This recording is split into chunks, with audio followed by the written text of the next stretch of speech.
Everyone, and welcome back to my channel. I know it's been a little while since I posted. I've been still grinding on the guitar, still grinding on my teaching, teaching in person from my new home location, as well as teaching online. So everything has been going on that front. If you guys are interested in lessons, just give me a shout, and I can always make room for some more students. So with this lesson, what I want to talk about is I want to actually just make a video on downstroking and how to get the most percussive sound as possible. I have students asking me all the time how to get that nice, rich downstroke sound. So that's what this video is going to be about. So technique is very, very important. I learned a lot of my technique from ear training, listening to records, and trying to emulate the sounds as much as possible, but as well as classical guitar training, which has helped me play very fluid on the guitar with my scales. So you see, when I'm playing scales, I'm very tied to the fretboard, very fluid playing, and you've probably seen that in my videos as well. We're playing kind of above the fretboard and, just letting your pinky curve and whatnot. But, that's a lesson for another time. What I want to talk is about downstroking and rhythm. And I also kind of learned from that school of James Hetfield, Metallica, and Kerry King, Slayer, the downstroke. In my opinion, those guys are the two best that do it. And I want to talk about how to emulate that sound, or kind of filter it and mix your own sound. So what I like to do is I like to keep my pick straight. First of all, it keeps more control. However you hold your pick, people hold the guitar pick in many different ways. That is not a factor in playing, but technique is. So you want to be playing with the right technique. So I like to hold my pick straight, so it hits the strings accurately, and I also like to play towards the back of the bridge.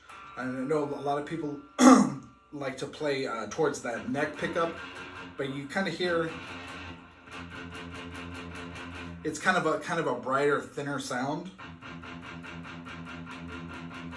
So I like to play towards the bridge. And there's the sweet spot for me on this guitar to get that thick sound.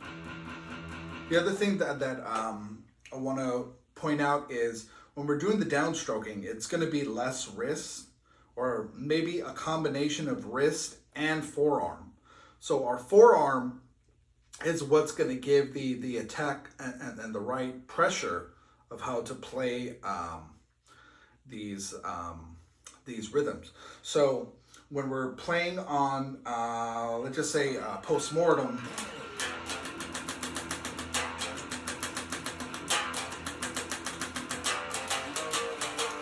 by the way, I'm in standard tuning.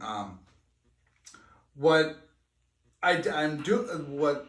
happening there is a couple different things. So it's the attack with the forearm and the wrist, and what I mean by the attack is the amount of velocity and force going into the string. So if you play it with lighter velocity,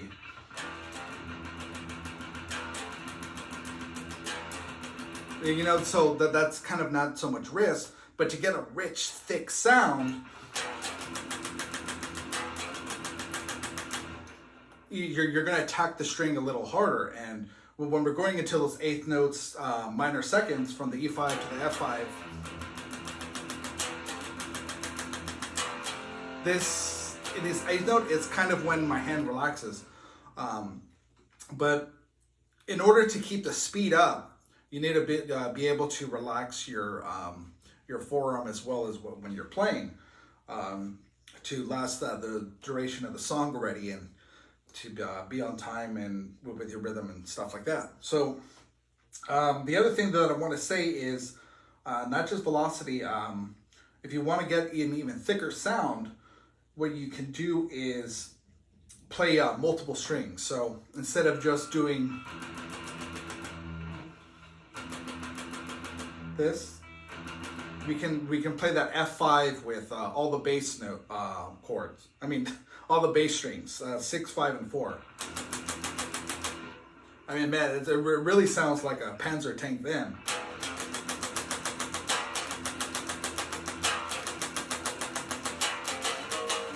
And then if you drop the the guitar down to the appropriate E flat setting, I mean, man, it sounds really, really rich. So that is with 3 strings that we're playing.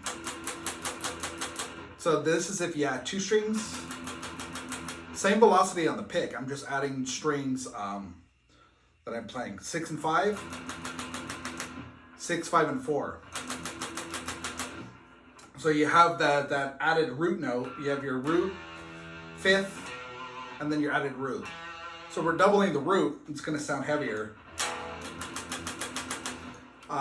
What we're doing, if we take a look at Metallica Master Puppets, let's just take a look at the verse section.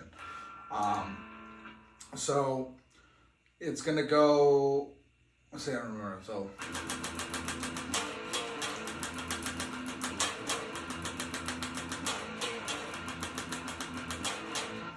you still want to be able to have that heavy attack when you're playing. So if I'm playing with a lighter attack,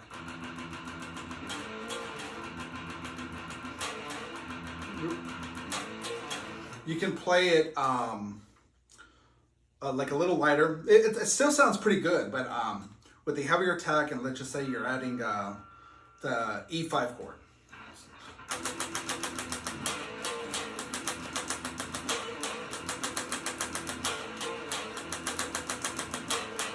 You know, it's just, you're getting that richer sound. That's what you want. You want to be able to feel that chug, those chugs. You know, you want it to feel like Mjolnir's, hitting people in the face. You know, that is the type of heaviness that I like, and it's a really good technique. So I advise just listening to the tracks of these 2 masters, and trying to get your down picking with a lot of velocity, and it's great, you know, when you're playing along to the songs, you got the drummer playing along, and you're going to develop that stamina in your forearm if you do the right things, playing with velocity or as chords, and finding the spots in the song where you can ease up a little bit off of your playing. So, you know, it's, you know, guitar is a blend of tension and release of tension.